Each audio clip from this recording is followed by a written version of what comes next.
आत्ताच आपल्या प्रणव हॉस्पिटलमध्ये एक नवजात बालकाचा जन्म झालेला आहे. बघा त्याचं आपण या जगामध्ये स्वागत करणार आहोत या विश्वामध्ये.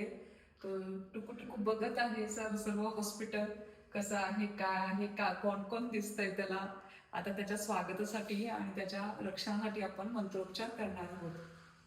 अहिरसी आयुरसी सर्वतः प्रतिष्ठा असी विधातात्वात धातु विधातात्वात धातु ब्रह्मवर्चस्वा भव सोम सूर्य तथा अश्विनो भव अथवा मित्रम वीरम ददतु मे सुतम. हे बाळा, तू सूर्यासारखा तेजस्वी हो. तुझ्या येण्याने घराण्याची प्रतिष्ठा वाढू दे. विधाता तुझे रक्षण करो. तुझे शारीरिक आणि मानसिक आरोग्य चांगले राहून तुला दीर्घायुष्य मिळू दे. तुझा रोज जय जयकार होऊ दे. ओम नमः शिवाय, ओम नमः शिवाय, ओम नमः शिवाय. जले रक्षतु वरः स्थले रक्षतु वामनः आरण्यां नरसिंहाच्या सर्वतः पातु केशवः. पाण्यात वराह रक्षण करो, जमिनीवर वामन रक्षण करो, अरण्यात नरसिंह रक्षण करो, तर इतर ठिकाणी श्री केशव रक्षण करो. जय श्रीराम, जय श्रीराम, जय श्रीराम.